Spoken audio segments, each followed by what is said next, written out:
until more people are here so we can have coffee together, because I made a latte and it's up to here, as you can see. My thumb hurts still. It's starting to, you can see the bruise is starting to come down here, so it's almost over, but man, I got myself pretty good yesterday. Look at that. It's all bruised, but it's all going down now. Now it's down all the way down here. So hopefully in a few days it'll be gone. You know, what do you do? Hey, Big Mac Mike, happy Saturday. It's nice to see you. I'm still under the weather a little bit. Hey, Don. Me and you, Crystal. Good morning. Good morning. Hey, Bryn, Kendra. I hope everybody's doing well today. Stephanie, good morning, love. I made myself breakfast. Bacon, eggs, potatoes, you know, the whole thing. So that was my food for today. I'm already exhausted. I've got my head is just cloudy. It's foggy because I'm still under the weather. It's all sinuses, and I knew doing the yard work yesterday, I probably was going to do something, and it just, ugh. Boodlebug, it's nice to see you. Hey, you start a lot here. No, I'm not. And then you know what's so crazy is, listen to this. I'm really going to have to take this darn thing up to a shop or something, because I don't even know how to take the head off to put the new head on. Once I learn, I'll never forget, but I've obviously never done a weed eating, okay? Or people have taken care of my weed eating, you know, little head thing before. I don't know. All I know is that I'm waiting for the new one. I'm like, maybe I should just go ahead and get this one off. And I'm like, how do I get it off? And it just spins and spins and spins. And I'm like, oh, shit, this is not going to be good. I don't know how to get the head off to put the new one on when the new one comes. So I'm just like, and I know it's got to be something stupid and simple. Just my luck. So I don't know what I'm going to do, but I'm probably going to have to take it to a shop and have them show. I tried watching everything online and nothing's working. So I don't know. We'll see. So anyways, guys, I hope you're having a wonderful Saturday. I don't really have anything on the agenda. Just made my coffee just in time for a live here in Mass. We have tons of crazy smoke. Oh, for the while. Ugh.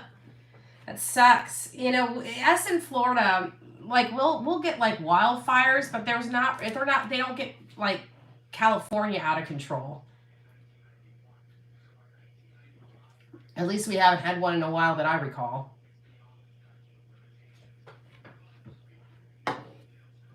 Maybe push down as you turn.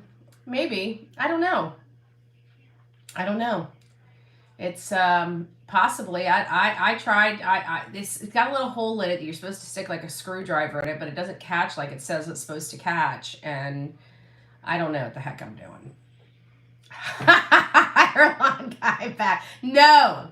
If anybody's gonna give me a mohawk in my yard, it's gonna be me, darn it. Okay. Greg, you better get your coffee. I got a latte. That's good. I got the Splenda caramel. I didn't really like it. I like the sugar-free, the other stuff that I had that was sugar-free that I paid like $7.50 for at like TJ Maxx, or I don't know where I get it from. Where do I get it from? It's like something like that. I think it's TJ Maxx. that I get it from. But I like that sugar-free stuff better than the Splenda one. I'm not really, I mean, I adjusted to the Splenda one, but I don't really care for it. Hey, Vermont girl, it's nice to see you. B. Betty. I'm staying away from the block button, B. Betty. You don't have to worry. Apparently, I blocked B. Betty. I don't know how I blocked B. Betty. Thank goodness for Sonia. Sonia must have caught it and realized I would have never done that. I don't know. I think I was trying to hit something, because you never know when you have a lot of people in here and you go to block somebody and it moves up on you. Good morning, Sonia. And it moves up on you. It you know, you don't realize you're looking at the one, you're thinking you're blocking that one. Well, long story short, we blocked B. Betty Fan. And she was unblocked. I did block B. Betty. And then yesterday I'm like, how did Sonia get unwrenched? I still haven't figured that out because she wasn't blocked or anything like that. But when we came in here yesterday, she was unwrenched, and I haven't been in my settings in a really long time. So like, I really don't know. I don't know. But good morning. My lips are chapped this morning. I do have some lip balm. The reason why we're in the kitchen is because I cooked in here. Our kitchen, I haven't even cleaned up the whole entire kitchen yet. I started to. I actually washed dishes. I didn't feel like putting them in the dishwasher. I just don't have enough. Like when I had a bustling house, that I was using the dishwasher daily, but now it's like it's just easier to wash my own dishes because it takes forever to fill up a dishwasher. Oh, Melody, it's nice to see you, my love. Maybe look in phone book and hire.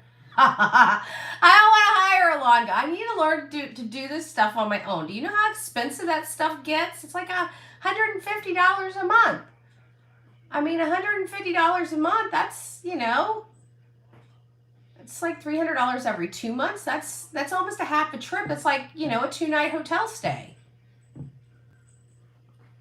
Good morning, Shannon. It's nice to see you. Trust the journey. How did your pork tender? I didn't do it yesterday. I still got it. I'm going to do it tonight. This is it right here. It's Hormel. It looks like really, really good. It looks really good. This is what I'm cooking tonight. So there it is. Apple bourbon. Apple bourbon. I don't know. I've never had this one. And I figured, I'm really not a Hormel lover. I got to be honest with you. But, I mean, it's pork tenderloin. Like, how hopefully it tastes good. But, it says marinated. What, you want to say hi to everybody? Oh, you saw me have the pork tenderloin in my hand and you want to know what it is. You think you're going to get some of this? Is that what you're thinking? You think you're getting Hormel? You might get a little sliver if you're good, okay? Yeah, I'm not cooking it right now. Good gracious. She's always wanting to beat me up. She always wants me for something. You always want me for something. Hi. You want to say hi to everybody? Come on. Come here. Come on. Oh, come on. Oh, say hi. Oh, that's what you want. You want the rest of my bacon on my plate. That's what she's looking for. No wonder she was so easy to pick up. Say hi, everybody. We already been outside today. Tell them I love my front yard. I got up early this morning and went pee-pee and poopy. And we went out in the backyard and I got to play with the grass and the sticks. And then my mommy came in to get her sunglasses and I decided to come in the house and didn't want to go back outside. So then she decided to do her live from her kitchen table. Isn't that right? Isn't that right? Say hi, everybody. I'm your mascot. I'm your coffee bean. I just wanted to see what it was like up here. Oh, look at that face. That face is so cute. She's going to be I can't wait until she gets I can't wait to see her a little older. Aw, my little baby. She's so good. She really is. She's a good puppy. Like, I was just expecting, puppies are usually a handful. She's just not a handful. I mean, at times she gets a little crazy, but, she's a puppy. But she's so good. She is growing. She's getting bigger, yes. Well, it's crazy, and maybe you missed it last night, Stephanie. So, I took, the collar came off. I took the collar off because of court. I didn't want... I'm being able to do court virtually, so I don't want any disruptions or anything like that. And so I was worried because I knew she was already going to cry outside the door a little bit, but I didn't want, anybody hearing the bell going up and down the hallway. I had the door shut, but I didn't know what go through the microphone. So I took her collar off. I mean, she ran with it earlier. All I did was unclip it and take it off of her. That's it. I didn't touch it. I didn't adjust it. I didn't do anything. I just simply took it off her neck. I didn't have any problems taking it off her neck. She wasn't choking or anything like that. And so I went to go put it back on after the court hearing was over. And she's like, when I went to touch, like, put it around her, she's like, I'm like, what are you doing? She was being such a drama queen. And then I put it, went to put it on her, and she's like, she just looks at me, and I'm like, oh my goodness. And so I put it on her, and I'm like, okay, you're right. It's a little tight. I mean, it wasn't that dramatic. She wasn't choking for, and she's, she was being a drama queen. I've never seen her do that before. So I loosened it up just ever so slightly, and it was a little tight. And that was at that moment I realized, wow, she's growing, because I see her almost, I'm with her all the time. I don't see her growing, but she is. And that was it. And now she's starting to have like a little attitude. She's got her own little attitude, she doesn't want nothing or want something or anything. She's cute. She's cute. I can't explain it. I finally did, I don't do well with blisters, so I did end up popping.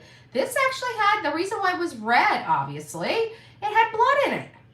Ouch, right? And then look at that. I don't know how that happened on my hand. Me and manual labor, man, it kicked my butt yesterday. And I wish my yard looked better with all the effort I put into it, but I've got to get this weed eater done. Once I get this weed eater done, that's weed eater head, and I can load it, I think it'll only take me like maybe a half hour, and everything else is done. Maybe an hour, an hour or less. So I'm kind of, I'm like having panic attacks because I want to get this damn head off because I know the new head's coming in and I just want to get the yard finished, That was a lot of work. That was a lot of work. So, what's happening? I don't know what's happening. Happy Saturday, Ruby. It's nice to see you. Happy feet, happy soul to soul. YouTube it, LOL. I tried. Everything that they've given me for instruction isn't working. They told me to put a little screw in the hole and turn it until it clicks. It didn't click. And I told her to turn it the other way to see if it clicked. It didn't click. And so I'm like, oh, and it's like, and it's not working. It just spins, because it's on there. And I don't know how to get the darn thing off. So I've got to figure it out. I remember it was very easy to put on. I just twisted it on. I had no earthly idea it was going to lock and I'd never be able to get it off again. Screw in a hole? No, like the screwdriver. Apparently, like there's like some type of release or something there that locks it so you can spin it. Because you have to spin it counterclockwise to put it on. In order to take it off, you got to be able to spin it clockwise. But you got to remember, it's a rotating head, so it has to lock there. Otherwise, every time you go to weed eat, it'll just fly off. So I don't know how to get the thing so I can spin it to unscrew it. It's on a screw. So I remember how I put it on. I just can't figure out how to take it off. So I'll probably have to go to a shop that knows about all these different things. I know it's something stupid. So that's all I know. I mean, it's a brand new machine. It's something very stupid. It's something that is probably going to be like, duh, And I don't know what else to say. I think it's going to be obviously something I do wrong. I'm doing wrong. I mean, I do acknowledge that it's most likely something I'm doing wrong. Little Chihuahua do better with XX small harness as not to pull on their throat. Oh, no, I don't. She doesn't. The collar's only for the belt. I have a harness for her. Yeah, when I have her on a leash, she has a harness. And she wasn't doing that, Kathy, because I was literally sitting on the couch with her. I didn't even have the thing locked. And she was being a drama queen, okay? It was funny as heck. But she was being a drama queen. But no, I don't put a leash on her collar at all. Her collar, Just has a bell just because she's so tiny, and I have hearing problems, and I sometimes she'll run and go somewhere where I can't see her, and so the only way I can find her is her bell. But just FYI, no, she doesn't get, her leash does not go on her collar at all. She's got a pretty little pink harness. Actually, I'll show you.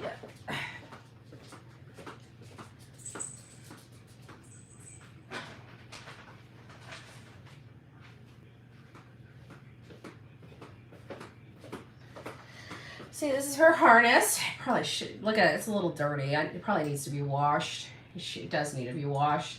But there's her harness right there. This is what I put on her when I have her on a leash. You just put that in there, and you just put the little things right there. There she is. This is so tiny. But there it is. Every time I hear that bell, I start looking around. I know. She's looking at the harness. She's like, "Ooh, are we going out, Mom? Are we going out?"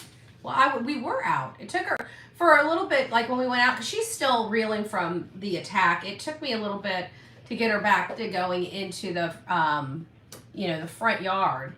But she finally, by the end of yesterday, started going into the front yard, and last night I took her out to the last night for the first time, and she just wanted to crawl up my leg, and I'm like, no, you can't crawl up my leg, right? And so finally she realized that everything's cool, but it took her a little. I mean, she looked like around. She still remembers that attack, and so I took her out back this morning, and she just wanted to climb my leg. She wanted to jump and try to get on my lap outside. And it's like, we're here so you can run some energy out. And so I finally had to get up and start playing with her with a stick and running around in the yard to kind of distract her. And then, finally she got the clue that she's out there to have fun. So then she starts chewing on the little blades of grass that are, that were kind of mulched up from mowing yesterday, and she started grabbing some sticks and play. So she finally got it, but it still took her. Delilah was attacked. Yes, Tiffany. So right before I went to Mississippi, it was like the night before I was leaving, and I was trying to decide whether I was going to go to my mom's anyways that night, because I wanted to have a night with Delilah. I wanted her to sleep with me and my mom, so she knew that was my mom, and she didn't have any, major issues. So I was going to get up early Tuesday and just drop her off. And then I was like, no, I was on the fence about whether to go Monday night. And then I took her out to use the bathroom, and the neighbor just let their dogs out of their house and then got in their vehicle and left and went to dinner. And their dogs, have been violent to neighbors in the past. Like, they bit me on my leg before. They bit another person on the leg. They ran Tammy, which is a neighbor across the street. They ran her slap in her house. And this has been persistent over the last 2 years. For whatever reason, the one dog is just very, very mean. And he chases people on their own property. Like, they come on, they don't just stay out in the road, and if you approach, they're mean. They literally attack you on your own property. And so the neighbors, it's not like the neighbors don't know their dogs, and they let their dogs out and left the home. So their dogs, I take Delilah out. I didn't realize their dogs were loose. I wasn't thinking. They're not always loose, so it's not like it's at the top of my mind. But this particular day, they saw Delilah, and this dog was charging to hurt my dog. And so the dogs, Delilah starts squealing like a pig. I mean, she is just in fear for her life. And this dog kind of corners her. So I'm like, I'm reaching down trying to get her. The dog's trying to get her. And she's just screaming to the top of her lungs. She thought, when I looked at her, she thought she was going to die. Honestly, if that dog had gotten to her, I was scared she was going to die. She didn't get hurt. I got a bit very lightly. You can still see the little discoloration of here from the tooth. But I know for a fact if the dog wanted to hurt me, the dog would have hurt me. The dog wasn't trying to hurt me. The dog was trying to hurt my puppy. And I was just I was literally so shocked. And, at first all I wanted to do was hold, Delilah, calm her down. She was just screaming. I mean, it was all captured on my Ring doorbell. But she was just squealing, like squealing. And so I calmed her down, and those dogs kept trying to come back up on my property. And I just grabbed a broom. I was going to hit that dog with everything I had if that dog got anywhere in the swing area of that broom. I was so angry. I couldn't believe it. But it wasn't that. It was just a week ago, or 2 weeks prior to this, the neighbor, the male half, was out mowing his yard, and he lets his dogs out to run the neighborhood again while he's mowing. And they come. He's got to be seeing that they're going on people's property. Like, nobody wants some strange dogs on their property, first and foremost. But their dogs are violent. And so just 2 weeks before, I was in the backyard with Delilah, and those dogs come rushing through into my backyard. And they didn't see Delilah. They saw a squirrel, so they were jumping on the gate. Or on the fence trying to get to the squirrel when I noticed them, and I quickly grabbed Delilah and put her in my hands before they saw her. And when the dogs saw me pick her up, he started showing teeth again. And so I started kicking, and I started screaming at him to get off my property, and he was just, they were backing up, but he was just lunging at me.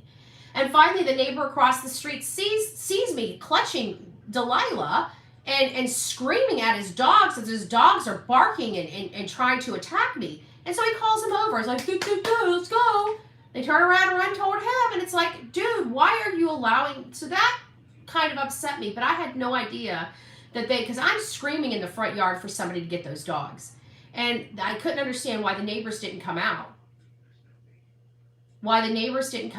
And then I see them pull up, and I'm like, your dog almost killed my dog. Like, she's like, I'm sorry. I'm like, I understand that, but you need to keep your control of your dogs. And I said, it's too late. I've already called law enforcement. Like, where were you? So it's a little crazy. I'm dealing with my hand hurts a little bit. It didn't hurt too bad yesterday, but I got all the blisters on my hands. Nobody can deny I was doing hard labor yesterday. Oh, no, when the cops came, animal services came, I was supposed to go. They said something about the Department of Health was going to reach out to me, but I haven't seen them. But I was gone for over a week. I literally left the next day. So I would call the doggy police. They came. And I think they've even marked her dogs as vicious. Like, if they're caught off their leash ever again. I mean, I don't know. I don't know what the rules are now, because I've never had to deal with all of this before, And so it's much different than whenever. But my dogs never bit anybody, When I was over in my other house, I had the neighborhood kids would open my gate and play with my dogs and leave them out. So I didn't realize this was going on, because they used to put the dogs back in until they didn't. And so I had to start locking my back gate, because the neighborhood kids would come and play with the dogs because they love the dogs, right? It's just, I don't know, kids will be kids, but I had those type of issues where the dogs got out, but never bit anybody. So I've dealt with animal services before for the dog being out, but I've never dealt with, any type of biting incident, But she was traumatized by that. And you can tell she's been traumatized, but, it seems like she's, the more she's going out, but I think the more comfortable she's getting. But I gotta be honest with you, even when I go out, I'm terrified, because it was almost like a blitz attack. I was just totally unprepared. It just all happened so quickly. So Hey, Jenny. It's nice to see you. Lisa, the real me too. Good morning. That's bullcrap. They should have. Hey, Samantha. It's nice to see you. Aileen. They traumatized. Yeah, they did. They did. And then I can't, didn't know what breed they were. I'm not a breed like if it's a big dog, I can tell you Labrador, Pit Bull, Doberman, stuff like that because I used to love large dogs. I've never really outside of Chance, which was my ex-husband's dog. I mean, he went out and got him, purchased him. I can't remember. We were split up at the time, and he went out and purchased a dog.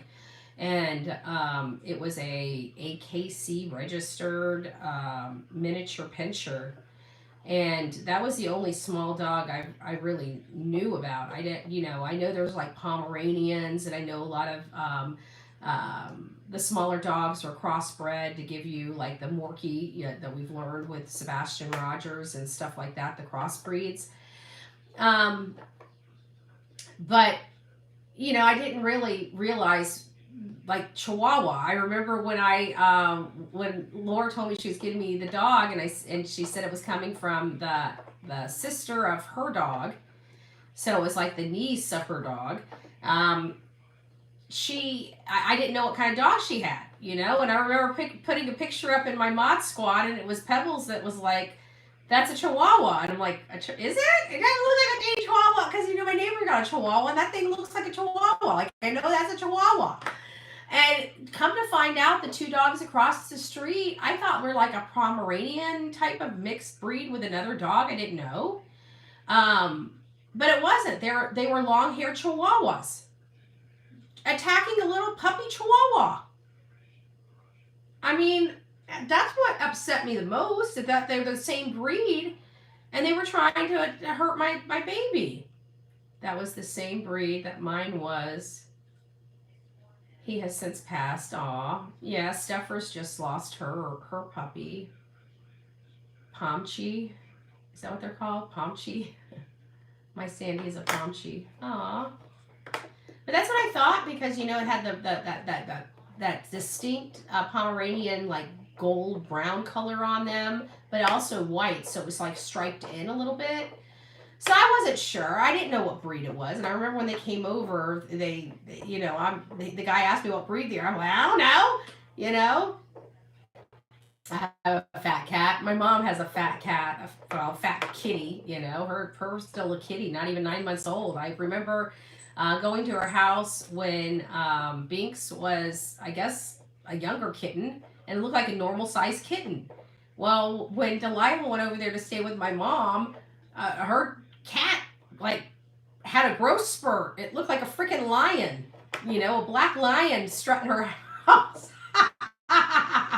Tiger? No, what is tiger? Lion? No, it was a lion, like because it has the thing. My daughter's 3 Chihuahuas, brown, black, blonde. Aw.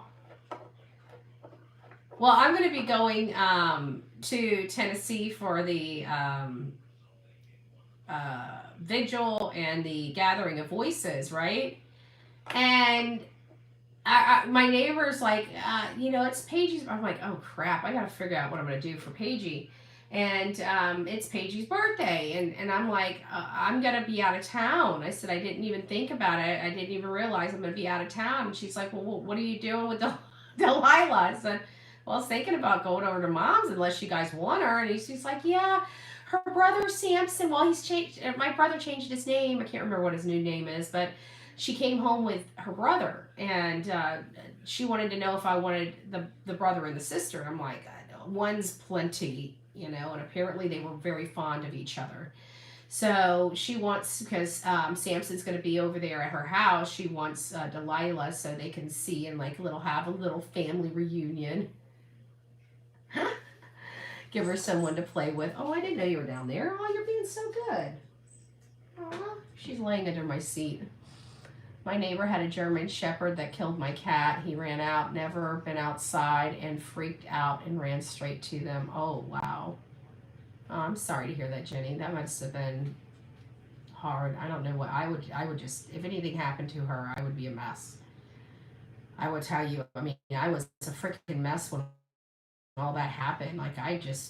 dove on her like she was a football. I didn't know what else to do. I skinned my knee, everything. That sucked. But nobody should feel like, and I even told them, I'm like, my puppy was not on her leash, but she doesn't go away from me. She's under my control. She was in her yard, literally 5 to 10 feet away from me. That was it. And she was running for cover toward me, not away from me. Thank God. If she was trying to run away from that, I don't know how I would have caught up before they got her. Good morning, Crystal. It's nice to see you. Sorry, guys, I'm still a little, under the weather. Give me just a second. I gotta blow my nose.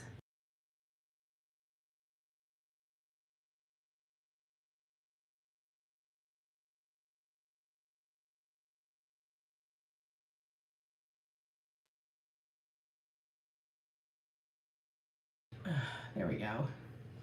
So, Chihuahuas can be mean. My aunts used to bite me all the time. Yeah, but I don't understand that because, Glenn has control over Emily. Emily, she's on a runner outside. She's not really around a whole lot of dogs, unless I bring Delilah over there to see her, what have you. And she's not mean, and even though she's sheltered, but Glenn does take her out. Like if he's got some errands to run and he's just going to be in the car or whatever, he'll take her out with him. And, she's not mean to other people. She's actually pretty sweet. But there are some, like even I call Olivia's demon dog because when I first met him and you went to pet him, like that. And so she wanted me to watch him one time, and I'm like, sure, I'll watch him. And, and he wanted to try to nip at me again. So I just said, okay. So I got myself a whole bunch of bacon, just sat right next to him and ate it until he was ready to eat out of my hands. And then next thing you know, he starts eating some bacon out of my hands. I'm his best friend. He has never nipped at me again. All animals can snap. It's not super common. It happens. Yeah. Yeah.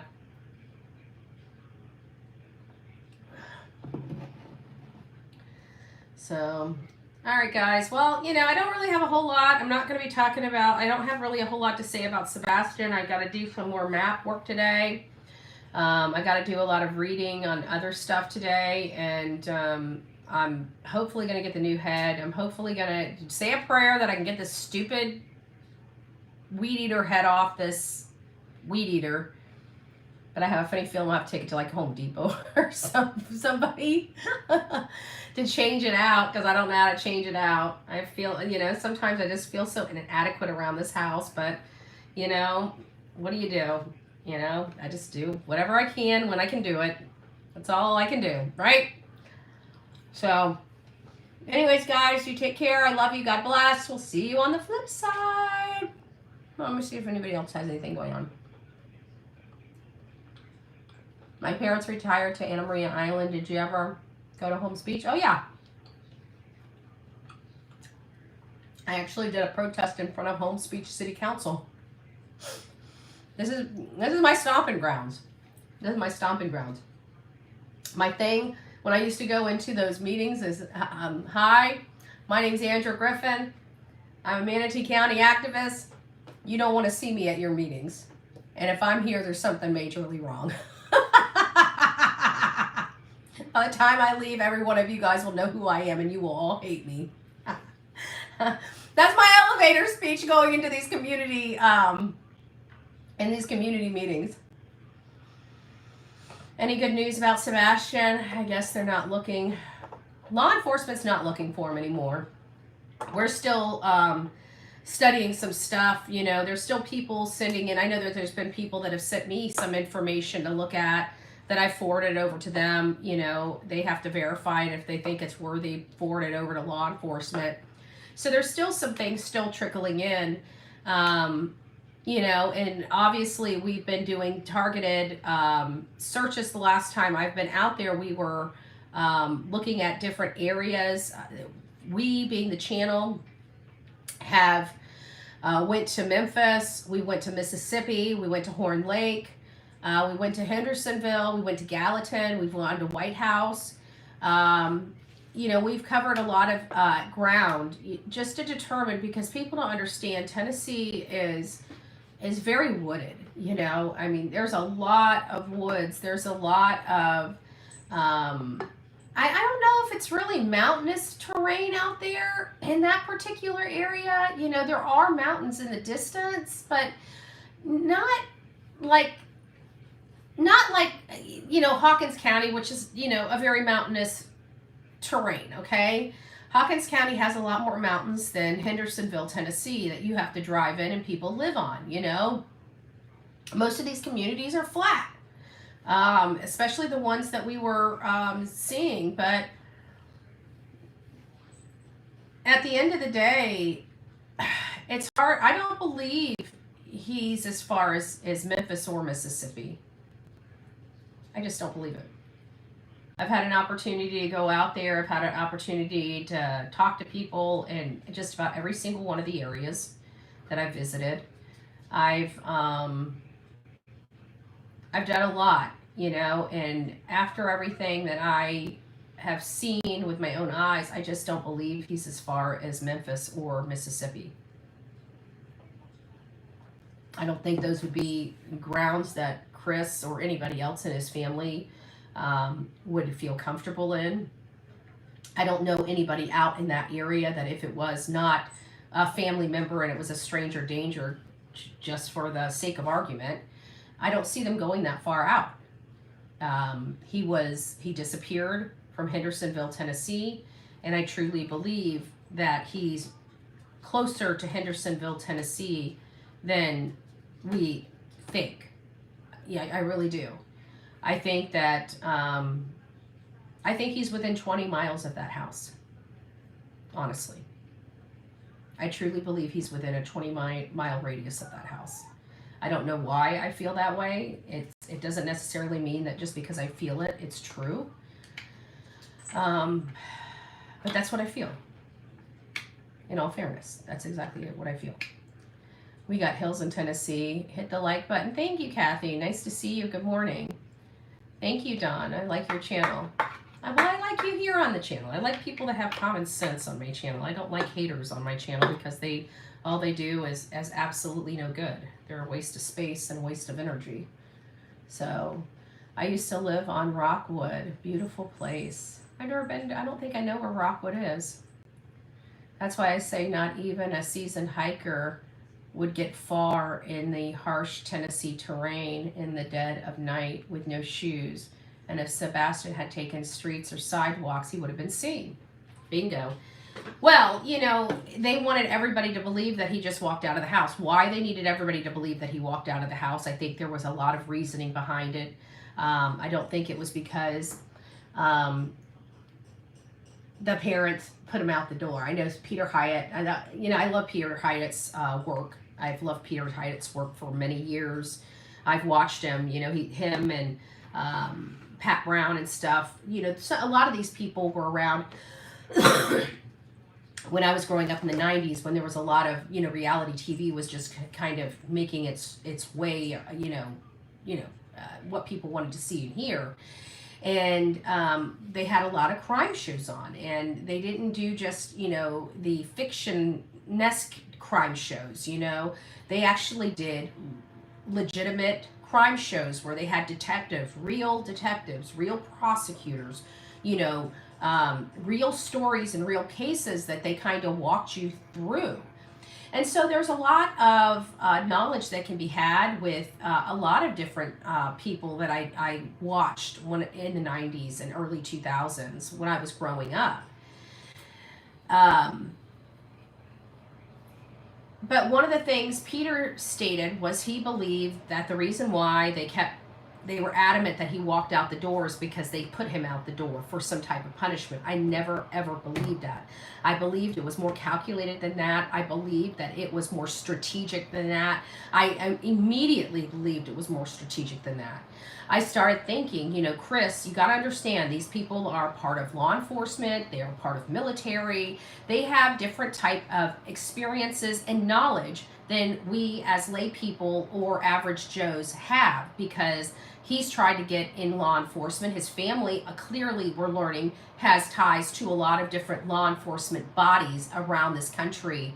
And we even believe that there may be some family within Sumner County as well.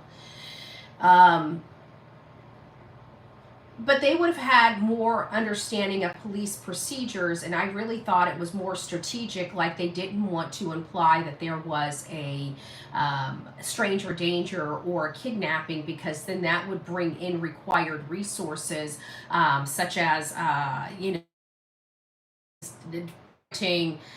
different elements. And I think that that's truly what was trying to be avoided with Chris and Katie there. I don't believe that there were ever forensics done on the house. We've never been satisfied with that answer. And one little comment from Chris Barris, without any type of receipts. I mean, I've got to say, a forensic testing of a home is very obvious, and I can't imagine that law enforcement and media would not be all over that house saying, what's going on in this house today? Why is it being taped up? It seems like media in that area would think that that would be interesting enough to talk to their being news on the because when you have a large police presence in any community, you usually get the local news setting up there and recording what's going on and trying to elicit from any type of law enforcement what's going on. Many times law enforcement won't talk to media, and they say, we're just seeing a large police presence around Stafford Court and Kellen Lane, but they're really being very hush-lipped about what the reasons for being here is. But we see that plastic bags are going up at the house, which, and they start going into their experience. This usually implies they're doing forensic testing of the house. We've seen none of that. None of the neighbors have leaked anything like that. You can't do forensic testing in a house without blacking out the windows. So I've never heard that, never seen that, and we have literally only one response from Nick Barris that addresses it, and it was simply, forensic in the house? Yes. Doesn't make sense to me. Doesn't make sense to me. Maybe Seth could reach out to Douglas Geographic Profiler. Might be a suggestion. I don't know who that is. It might be a suggestion. Surely might. I don't know. But I know that the case is very perplexing. It seems very direct, but, in our world, we can make those leaps. In law enforcement's world, they have to have evidence. But see, circumstantial evidence is still evidence. Being able to walk somebody through and saying, we have 3 persons of interest. We have Seth, we have Katie, and we have Chris. And you start listing all of those. Go back and start watching some Cold Justice and how that they set up their process of elimination.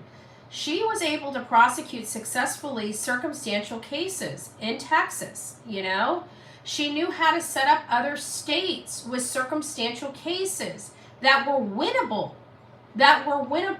The way we're going right now, if this case gets, and because we have Seth, thank God we have Seth, and he's a parent with rights, and he can force courts. The problem is that if this case goes cold, it's going to be 7 years before I think Seth is going to be able to approach the courts to classify his son as deceased. That's going to be a long 7 years for justice to come down for Chris and Katie. That's going to be a long 7 years. I don't know how they will be able to do that without it being the 7-year mark. Maybe his attorney might have some ideas, but he believes his son's going to come back safe, and we don't want to distinguish hope. But at the end of the day, it's been a long time. He's never even been seen outside of that home. He went into that home and never came out. So, it's got to be, it just sucks. It sucks, But I pray to God that somebody finds something. I pray to God that there is real hard evidence of where Sebastian could be. But again, the whole house was clean according to law enforcement except Sebastian's room. I've said from the very beginning the lack of evidence is evidence. It to me implies cleanup. These are things I've said from the beginning of this situation when we started learning a little bit more about, especially the false dog hit. I do believe there was a dog hit, and here's why. I believe that there was a dog hit because a dog lunged into the water, and he was following a track. I just think it's clear he was not following Sebastian's tracks. I think he was following whoever got into that car's tracks. We saw two lights coming out, one light getting in and driving off, and another light quickly heading back to the Proudfoot's home. That's what we saw. Fitz are guilty, not sure how Seth could be guilty. He was nowhere around. He wasn't anywhere around. The only reason why he's guilty is because there is a faction, a whole team that was fired from Seth. They feel like they were fired unfairly, and so they have decided to turn their attacks onto Seth for vindication, for some sort of vindication, for a feel-good move for themselves, which is pretty selfish, considering this is a 15-year-old autistic boy that was most likely harmed by his mother and stepfather. You know? But they don't care about that. They only care about their hurt feelings, and people seem to support them on that. So, you know, what do? You can't fix stupid. Go back and watch my last night's video. You know? Can't fix stupid. But Katie was Sebastian's mother, not stepmother.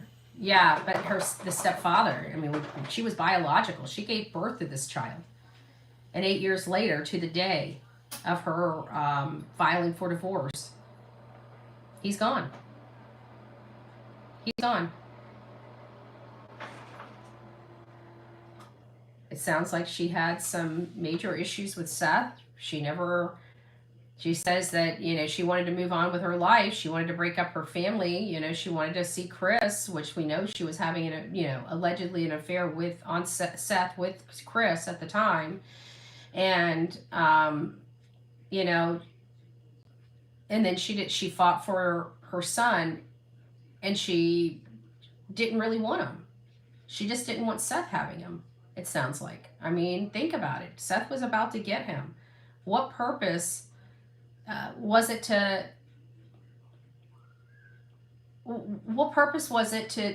disappear him if he was going to his father? She wasn't going to have to worry about him, because she fought for 8 years to keep him from Seth, except very limitedly, because she knew Seth loved his son, and that's the one thing she can control. She still could have taken care of him the way as Gannon's stepmom. I know. Well, I'm looking at the sea bags, and you know, I gotta say the sea bag that Lisa B always. I looked at the official website, like the U.S. Marine whatever, and they did have a picture of people with their sea bags. So I do believe that she had the right size sea bag. Some people said that theirs were a little bit bigger, but I don't think it's the sea bag. The sea bag would have been what Katie had, and it does have like backpack straps on it. I do believe that, depending on the situation, remember he wasn't in shoes, could have been placed in a bag such as that. I think it would have been a fairly tight fit, but, you can kind of contort, bend, and I don't want to get into graphics. The only other thing would be a large suitcase. It's my understanding Katie didn't have a large suitcase herself. Chris may have had one, but not Katie. I'm not going to get into why I know that, but it didn't sound like Katie had a large suitcase. So it would be, does Chris have a large suitcase? And even if they did have a large suitcase, would they be trucking across a yard and into like a divot into the yard to go to a car? It seems like somebody with a backpack on could make that journey. And,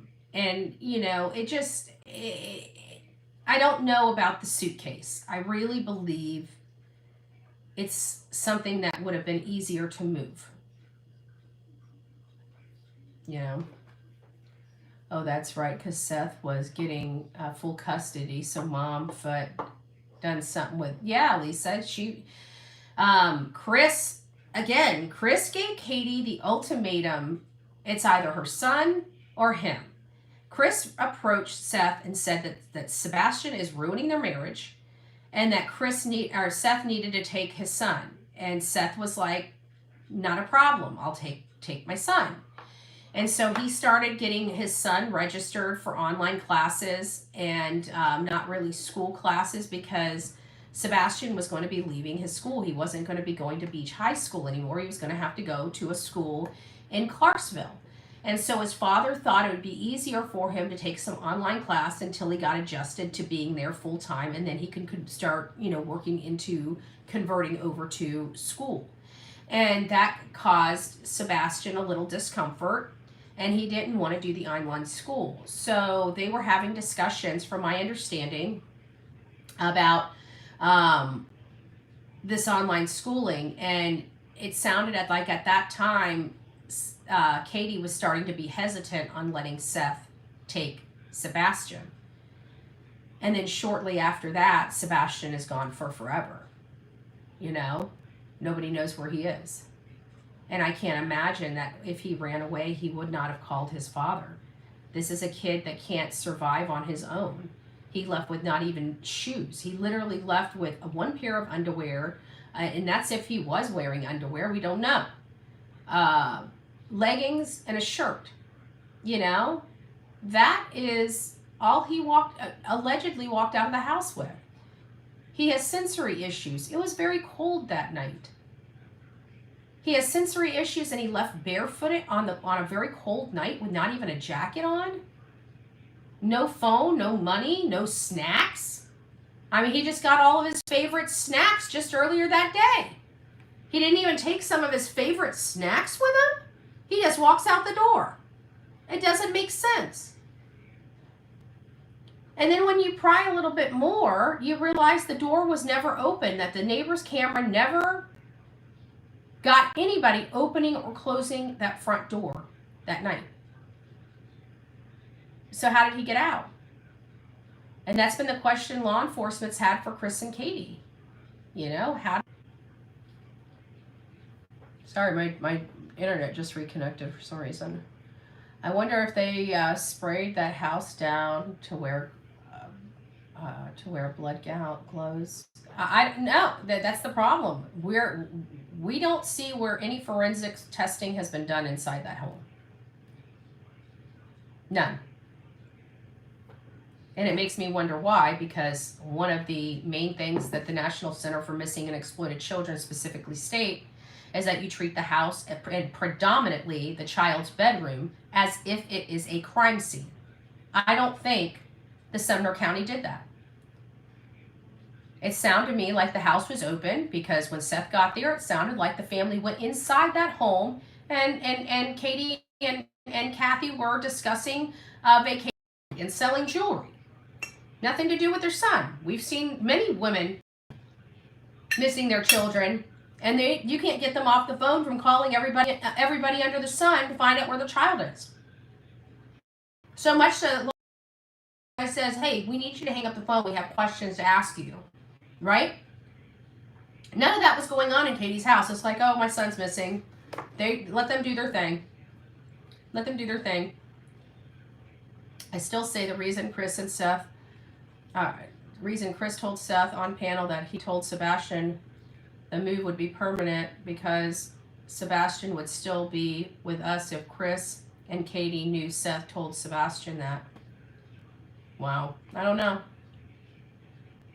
Sad. Law, FBI, and local police should done way better than that. That's what I'm saying. And they're hiding that because they won't talk to the public. They're not taking personal responsibility for their conduct or their actions. They won't inform the public because I think that they're going to have some questions like, why didn't you follow the National Center for Missing and Exploited Children's directive? Why was that not followed explicitly? You know, those are questions that I think Nick Barris, the news guy, should be asking. If he's worth his salt, you know, if he's worth his salt. But it sounds to me like he's just another mainstream media guy that goes along to get along, right? Which is, hey, you know, to each their own. I just like somebody that packs a little punch, you know, that questions things. You know, that's what I expect from media. The constant questioning, the constant validating, the constant, you know, fact-checking of statements, especially when something doesn't make sense or isn't right. You get none of that from Nick. He's the local media there. Find the truth.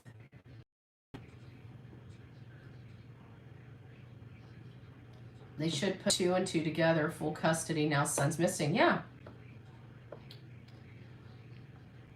I don't know. I don't know what to think of Katie. I know she knows more. I believe Chris is the cleanup guy. I believe Terry and Kathy have assisted somehow, at least at minimum, obstructed justice. If not fully being involved with hiding evidence, you know? But just because I think that to be true, what do I have to support that? Only law enforcement knows what they have, but they ain't using it. They ain't doing nothing with it. They're going to make Seth, because they don't feel like helping this family, they're going to make Seth wait 7 years to deem his child because they don't feel like doing their job, or they don't have enough money to do their job. I don't know which it is. This is a solvable case. It's very freaking simple. It's very simple. They need to ask the right questions. They're not asking the right people the right questions. Sorry, not sorry. This is a solvable case. Summer Wells is a solvable case. It's just we need some DAs with some balls in Tennessee. That's what we need. We need to have some DAs with some stinking balls that know how to run a case, that know how to charge a case. We also need some law enforcement to bring charges, right? The DA can't do nothing until law enforcement gets off their behind and files charges, which they won't do because they're too stupid. I think we need some education back in law enforcement. And I'm talking about top brass. They should be the ones that build the case. It's the detectives, but, you know, they're too busy patting themselves on the back saying they're good detectives, but they have no solve rates. Why aren't they following geofencing? Why aren't they following the car data? Why aren't they following the phone data? Are they going and looking at every single place that Chris went, that his phone pinged from? How about Katie? Every single place. Is every single place that their phone went and pinged from and everything like that? Did they go silent? Did they go dark when they've never gone silent and dark before? What time was that? Where was that? Why can't they put this stuff together? We know that the evidence is there. The evidence has to be there if they know what they're doing. I'm sorry. Whose vehicle? They should know exactly whose vehicle that was. Why? Because they triangulate cell phone and cell phone activity with the time of day and where that location of the car is. Whose phone was traveling at the same time the car was traveling? There's something that can be had. There's something that can be had. You know? What about the Wi-Fi tracking? You know? Plate cameras. Have they looked through all of the camera footage from Mississippi to Hendersonville for the night in question? Are they going to? You know? How about was the Bowersox moving in the wee hours of morning? Was their car seen on any traffic cameras or any cameras of any kind? Did they even bother asking people in Gallatin to look in their footage to see if there was anything on people's footage there? Did they even care? I'm just wondering, did they even care? Did they even care to know the truth? You know? It just doesn't seem like Sumner County Sheriff really wants the truth. It Sounds like he wants to be elected more than he wants to find a 15-year-old boy. That's what I say. He's too busy being a politician. So, I believe Proudfoot's believed Sebastian was not going to Seth full-time. Otherwise, why would Chris tell Seth that he should have told them? Because they believed they were stuck with him and wanted faith. I don't know. If he is randomly out there because he ran away, someone would have seen him by now. There are thousands of cameras that he has magically missed. Yeah, Sebastian's a genius. Exactly.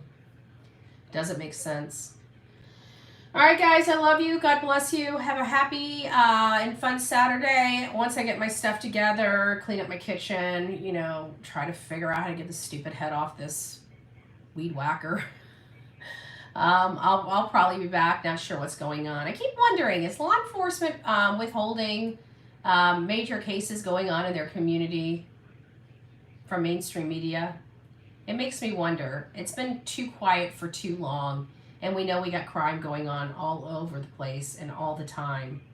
And it just seems to me that law enforcement is starting to not publish that and not try to really seek any help in getting cases solved. So it sounds like a lot of people are going to be put in the cold case squad, you know, in the cold case file cabinet.